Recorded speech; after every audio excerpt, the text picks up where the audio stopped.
Hello, ladies and gentlemen, and welcome back to Football Manager 2019 with Zebu Nation, and we are back. It is FC Cincinnati, and we're getting ready for the 2022 Major League Soccer playoffs. Let's take a look at the competition. You can see here we are in the semi-finals. We have qualified for that automatically. We didn't have to play through the wild card round, and we're going to be facing the Chicago Fire, who did have to go through the wild card round. So I guess we should probably take a look at said wild card round and see what happened. So there's the conference. There we go. Wild card round. Chicago beat Montreal 2-1 to get the privilege of playing against FC Cincinnati. Meanwhile, Philadelphia won 2-0 over Toronto, and Portland in the Western Conference beat Sporting KC 1-0. And then big noise, Vancouver beat Seattle 5-1, sort of crushing their Pacific Northwest rivals. I'm sure that felt pretty good. And that brings us to the semifinal round, where we, of course, are playing Chicago, and DC United, the best team in the league, are playing Philadelphia. That should be a pretty good matchup. Meanwhile, in the Western Conference, we've got Houston versus Vancouver, and LAFC has already taken a 1-0 lead over Portland. So we got some interesting matchups. I think it's all really building up to Cincinnati versus DC. I think whoever wins that game is really going to be the favorite to win the cup, although the cup is just a one-game elimination, so anything can happen. Any team from the Western Conference can jump up and win. But I'm pretty sure that we're the best two teams in the league, especially if we're both healthy. So, that's going to be a big matchup. But for now, we got to, look at Chicago. We got to slow our roll, not think about the next round. We got to think about our opponent today, which is the Chicago Fire. Here they are. They finished third in the Eastern Conference, right behind us, just a couple of points behind us. So it's not like they're a bad team or anything. They've got really good players, although we don't really know much about these really good players because, once the season ends, we throw our scouting reports in the garbage and never look at them ever again. So anyway, you just look at their value of their players. They've got some pretty nice values going on here. Their lowest valued player is $900,000, so that's a pretty good sign. David Guzman is 32 years old. That's why his value is so low, but he's still a good player. Still his work rate and very good mentals. Of course, his physicals have fallen off. His technicals aren't anything terrific, but, he does has 94 caps as a Costa Rican international player, so he's got that experience. And if he's your worst player, then, you're doing something pretty good. They've got a very good goalkeeper, designated player Axel Werner, 26-year-old Argentinian. 16 aerial reach, 16 reflexes, agility. I mean, this guy is pretty good. $2.27 million is what they're paying him, and he's probably worth that. Their defense is pretty decent. Mason Bispo is central midfielder, central defender, 3.1 million. He looks pretty decent. 15 marking, 13 tackling, 13 heading. Pretty strong Brazilian. He's paired up with Leandro Vega. Ooh, this guy maybe not so much. Only 8 jumping reach. He could be a weak spot in their defense. He's getting paid quite a lot of money. $753,000 for this guy. Seems like quite a bit. But he does have good teamwork and work rate. He's strong. He's just a little on the small side for a MLS-type defender. Brandon Vincent, also on the left-hand side there, 28-year-old American. He's pretty sort of solid all-around player, 13 tackling, 13 marking. At fullback is pretty good.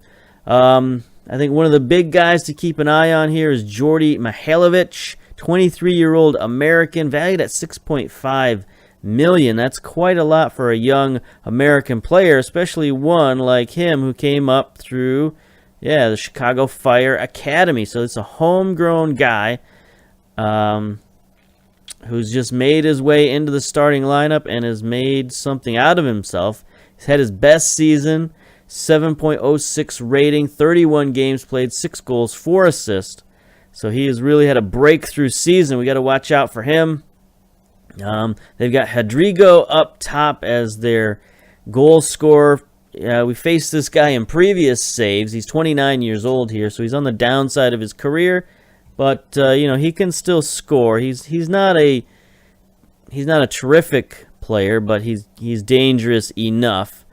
Breck Shea on the left is getting older, but still a decent player. 16 penalty taking, so we got to not give these guys any penalties. Alexander Katai on the right, 31-year-old Serbian, not the greatest physicals in the world, but his technicals and mentals are pretty good, so we got to watch out for him as well. Just a solid team up and down the roster coming from Chicago. A couple of things holding them back is they still have Nikolic on the roster, 34 years old now.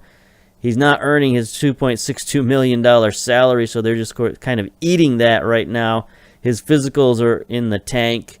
Of course, his mentals and technicals are still pretty decent, so he could probably do some damage if he can get in position. It's just a matter of him getting in position, and can he actually get on the field with those other players? I don't know. Right now, he's just sort of taking up salary. They got a good rookie on the bench, Ethan Berhalter, 22-year-old American. Nice physicals, pretty decent player, another attacking player, another forward. So he could get in there at striker, although he does only have 10 finishing, so maybe not the greatest option up top. And then the big news, Eugene Konoplyanka, their designated player, 33-year-old Ukrainian. He is out. Season-ending injury. He's getting paid $4.28 million. So another huge chunk of the payroll is just sitting there doing nothing. So, Chicago has a little bit of problems there. But I think they've got the depth to make up for these guys. As good as he is, he's not indispensable. Let's put it that way. Especially playing left midfield. They can make up for it. Right now they got Gill playing in that position. He's fine. 28-year-old. He's got pace. He's got a little bit of passing and vision, so he can do well enough. And he's valued at $3.9 million, so he's not nothing. He's a pretty good player.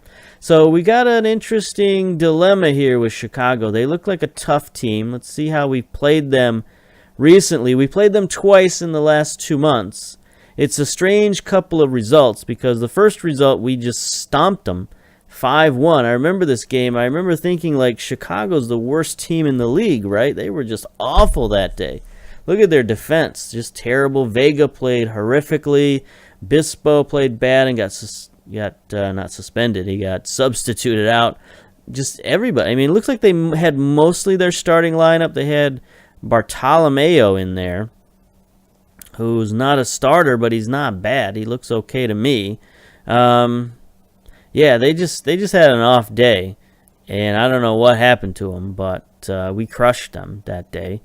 I guess we had our starters in there, but I don't know. Just one of those days, one of those things. We just steamrolled them, and then they came back in the second game, and they beat us at home, our home, 2-1. That was a little disappointing when we played in that game, but again, we had mostly our starting lineup in there. Smith got the player of the match in a loss somehow, and yeah, they just beat us. We couldn't crack their defense. Werner in goal is very good. I don't know how we scored 5 goals on them before. Their defense just played that bad. But yeah, in this game they played well, and they showed their quality. So it's going to be a tough series against Chicago. Or is it a series? I just see one game on this list here. Let's check the calendar. Yeah. Eastern Conference semifinal, 1 game. Okay, so the playoffs have begun. They've finally made the switch, I guess. Is 2022 the year when they're making that switch? I don't think so. I think they're doing it this year. Maybe the database is just finally caught up. I don't know. Anyway, we're playing Chicago in the semifinals. Let's see how it goes. Let's get to the matchups here. Yeah. Match preview. There we go. That's what we're looking for. We are 7-4 favorites. In the last 11 games, we've won 7 times with 1 draw. Chicago's only won 3 times, so that's good for us. We're both coming in strong form. We have no injuries to speak of. This is the healthiest, the strongest our team has been. Playing at home, FC Cincinnati Stadium. 24,136 tickets sold out of 25,000, so it'll be a sellout by the time the walk-ups get to the gate and get counted. It'll be 64 degrees, partly sunny and gusty, so it should be a fine day for football. Chris Penso's the referee. He's averaging 3.5 yellows per match, so we got to watch out for this guy. He could cause some problems if he gets a little whistle-happy. We're going up against Jesse Marsh. How about that? Coach of Chicago Fire. How long has he been there? He's been there since 2020. Actually, he was the assistant coach in 2020. Got promoted to head coach last year and has managed to keep the job this year, making to the playoffs. So he's done a decent job. Before that, his last head coaching job was the Red Bulls way back in 2018. Then he moved to Leipzig to be an assistant coach, and then Toronto FC to be an assistant coach, and Chicago Fire to be an assistant coach. I mean, apparently he's best suited to be an assistant coach. I mean, he's got man management, motivating, judging player abilities, but I think he makes a pretty decent head coach as well. He's got that motivating. Maybe it's the tactical knowledge that's holding him back, but, I think he's a good coach. So we've got a tough assignment ahead of us. And here is our lineup. We're going with what we know. We might make some changes here and there, but we've got our full starting lineup. We've got our normal attacking formation, and we're going to go for it. So let's submit the team. Sonyora's lacking a little bit of match sharpness. That's our one struggle. But other than that, everybody's healthy, everybody's fit, ready to go. So, on the bench, we've got Conroy, Torres, Vargas, Arseman, Carlton, Crispum, and Hitman. So that's a pretty deep bench. And starting, we got all of our starters. Juve in goal, Stevenson, Richards, Glad, Blackman on defense, Alashi, Akechi, DeVries, Acosta. Sonora is on attack for some reason. We got to change that. But look at that. DeVries is taking the captain's armband. Most assists, 9 assists on the season, 5 goals, 7.15 rating. Another tremendous season from this guy. And then we got Przbilko up top. 9 goals on the season, but not our leading goal scorer. That goes to Akechi, 12 goals on the season. He's just been going crazy the last few weeks, scoring lots of goals. And now for Chicago, they're going with the 4-1-2-3. Werner in goal. Vincent, Bispo, Vega, Mason on the right, 36 appearances, 7.02, 7 assists from this guy. So we got to watch out for him. Bartolo again at defensive midfielder. Macias. What is this? Federico Macias. Mihailovic on the bench. What's up with that? Rodrigo on the bench. They've changed up their lineup a little bit. Guzman, Shea, Katai in at the right-hand side. 7 goals for him. And Nikolic getting the start. Only 7 starts on the season. Only 3 goals. But in the most important game of the season, they're giving him a start. Maybe they're a little bit tired still from the wild card round. So, we didn't have to play in the wild card, so maybe we've got that advantage. Can we make a tactical change real quick here? Yeah, we don't want Sonora on attack. We want him on support. I think we had this... we made this change when we had Carlton out there on the right. So, yeah, this will go much better. All right. Pep talk. Let's give the old pep talk. Yeah, let's avenge what happened last time against Chicago. Why not? They beat us, so we can avenge it. Let's go here. So we need to keep an eye on this Mike Mason character. Let's see. Anybody else? of note. Macias, I suppose. Guzman doesn't look like he's particularly coming forward in any way, shape, or form. Katai, Shea, Nikolic. All right. Let's get to the tunnel talk. This could be the last time we see Alashi in a Cincinnati jersey. And send the assistant. I mean, his contract is running out. We'll probably let it run out, considering the players that we have at his position. You know, he basically talked his way into being a starter this season, and he's played well. You got to give it to him. He talked the talk, and he walked the walk. But we replaced him. Akechi to Richards, flying in for the first goal 4 minutes in. Look at that. Wow, Akechi on the corner. Barely had time to even register what happened. Let's watch this again. There's Richards just flying in. Great play. That's how you draw it up on the old chalkboard. There we go. Early lead. Here's Glad now getting some pressure. Dropping it back to Juf. He sends it forward to Senora, who is wide open. His pass doesn't quite go where it should, but Blackman is there. Acosta sends one to DeVries. Przybylko out front. We're looking like a well-oiled machine right here.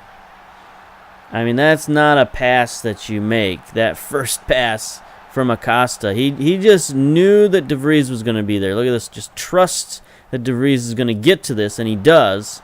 And then Przybylko just perfect position for the big target man, and we're up 2-0. So apparently, this is what we did to Chicago last time out.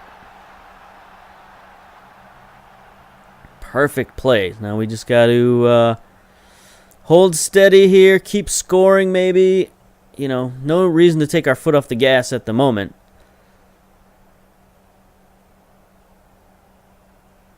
"20 minutes in. Not a lot going on. They do have 60% possession, but no shots. No shots on target. Senora picked up an injury. What kind of injury? Potential groin injury. That's no good. We're going to sub him out. We're going to bring in Carlton on the right-hand side. We got him available. It's like, you know, no rest for Chicago. It's like they bring out Senora and bring on Carlton. He's technically a better player. You know, at least potentially a better player. And here he is, taking the ball. Oh, another great pass to DeVries. DeVries denied. That was kind of surprising. I mean, DeVries isn't a great scorer, but he scores when he gets in position. It's like it's surprising when he doesn't score in that kind of position. Look at that, 26 years old now. That's kind of unbelievable how time flies. He's capped out at 2.5 stars, but he's still just so good. Team leader. He's got it where it counts. That's all you can say about him. Here we go, throw, and you can see Chicago pressing up on everybody. Carlton gets it to Acosta, but we've got the playmakers that we can handle some pressing. Here's Stevenson. He's going to center that. Oh, Przybylko was wide open. That would have been a sure goal. Akechi gets tackled. Chicago might have an opportunity for a counterattack here. Nikolic to Macias. Defense is getting back, though. Yeah. They finally get a shot, but not on target. That is their first shot of the game. There we go. So we've just been stifling in that first half.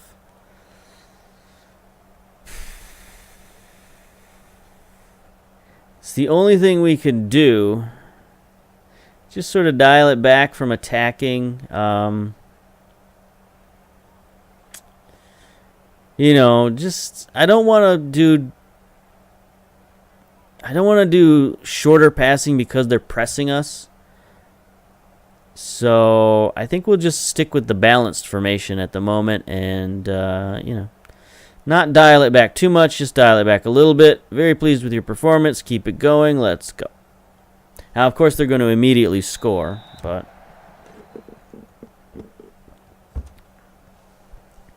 playing the odds here. We're playing the odds, sort of, I guess. We allowed one shot in the half.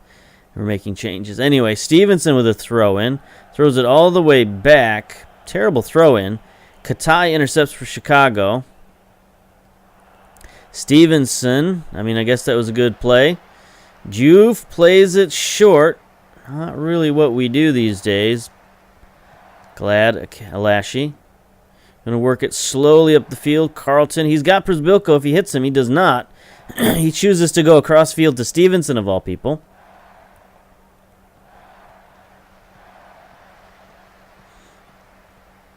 Out wide to Carlton again. He's got a step on the defense. He's got Przbilko up front. He nods it back. Look at that. Great header. He had the keeper going one way.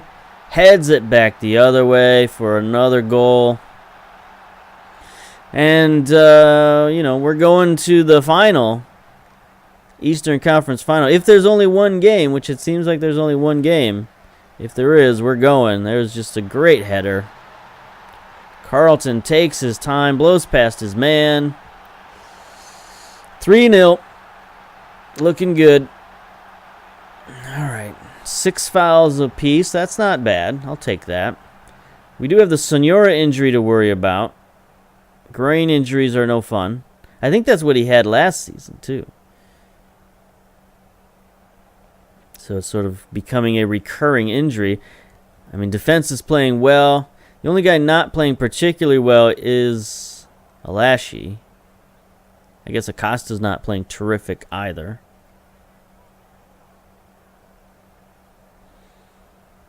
Stevenson's been booked. Okay, we'll tell him to ease off tackles.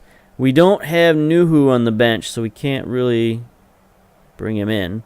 Could bring in Conroy off the bench, but I don't know that I really want to do that. 25 years old, 7 pace, 15 agility. I probably should not have this guy on the bench. I should probably have Nuhu on the bench. I just put him on the bench because he can play left or right fullback. But, wait, Conroy's a goalkeeper. Torres is who I'm thinking of. Okay, so he's a little better. Yeah. There we go. 14 pace. Still not terrific. Still rather have Nuhu, but he's a little bit more functional. Either footed. Yeah, he's all right. Conroy is our backup keeper, right? Yeah, he's our third string keeper that we've got out there just because Juve is going to play every game. Here's Acosta now. 30 seconds to go in the game. Ugh, terrible turnover. Nikolic, offside. Thank you. Too slow to get back onside. But that is going to waste all of our time. There we go. Okay. So 21 shots to 4. 9 on target to 1. We're just crushing everybody. They still had 57% possession even after we dialed it back. But there's just nothing they could do with that possession. When you only get 1 shot on target per game, it's kind of hard to score goals. Here we go. Good match. Let's continue this. Yeah. So Cincinnati win the Eastern Conference semifinal. So they do finally have the playoff system correct. All right, Sonora's only out for a couple of days. Marsh looking to move on from the loss. Good behavior for DeVries. So he's no longer 1 yellow card away from a suspension. That's outstanding. And I guess we'll come back to see who we play. Take a look at the competitions, I suppose. Yeah, DC is still playing Philadelphia. So now that there's only one game in each series, that could really make it a toss-up if DC loses. that would be kind of a tragedy. We should. I kind of want to play DC just so we can say that we went through them to get the championship, because they were clearly the best team. They won the Supporters Shield by a mile, nearly 70 points on the season. They got a lot of great players. You know, they went out, they made some big moves in the off season. Got some good players. Come on, let's get to this outcome. MLS final, meaning the Eastern Conference final, because there's still the Cup final after that. Come on. They still haven't played their game. What's going on here? It's Tuesday afternoon. Why haven't you played your game yet? Kind of crazy schedule is happening here. Is that really the schedule? Well, I guess we don't know the schedule, because they've just recently changed the playoffs for this season. So we have no idea what the schedule's going to be. Well, they might have it figured out, but we haven't seen it in action yet. And I haven't done any research, of course. Come on, boys. Come on, boys. We're working on our chance conversion. That's always good. Attacking. We're training a lot of attacking these days. Okay. International avoids relegation. That's good, but I want to know who we play. They still haven't played their game. What's happening here? Are they going to wait until Friday? So they only have 3 days? Like, we're going to have a week off to prepare. And they're going to have 3 days to prepare. That seems unfair. That seems very, very unfair.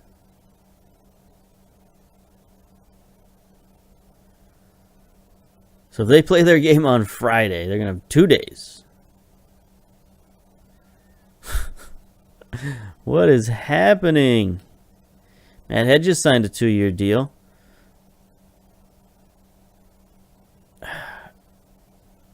What's up? What's up? DC United are playing Saturday, October 22nd.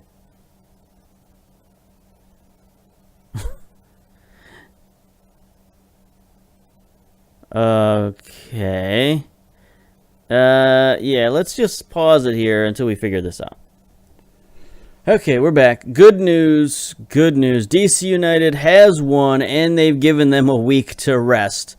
So why there was a week between our game and their game, I don't know. But, you know, we're both going to have... I mean, we've had 2 weeks off. They're going to have 1 week off at least, so it should even out. I mean, actually, if anything, it might benefit them because we could be a little rusty. But anyway, take a look at the results here. Eastern Conference semifinal. So DC United beats Philadelphia 5-2. Take a look at DC United. We should probably get a team report on them just, you know, for fun, I suppose. But there's Keaton Parks. There's Diego Fagundes. You know, they're another team. Pretty good value. I mean, look at these guys. Terrence Boyd, $4.3 million. Dila Marine, $5.2 million. Who is this guy? 30-year-old Peruvian. Looks pretty good. Good winger. Lots of pace, crossing, finishing. So he could be a very dangerous player. You know, Keaton Parks, of course. We know him. Their goalkeeper, Horvath, 27-year-old American. He's very good as well. So DC United, it's going to be a tough challenge, but one that I'm going to be ready for. Take a look at the schedule. Make sure that there's only one game. Yep. So they haven't quite got the playoffs down properly. I don't know that that's going to be the schedule. It might be the schedule. If that is the schedule in real life, I got issues with that, as would any team, I think, that came up against that schedule. Say, why do we get 2 weeks off and they get 1 week off and vice versa? You know, you could complain either way. No matter who you are, you can complain. But anyway, We're going to come back for DC United, so we'll see you then. Bye-bye.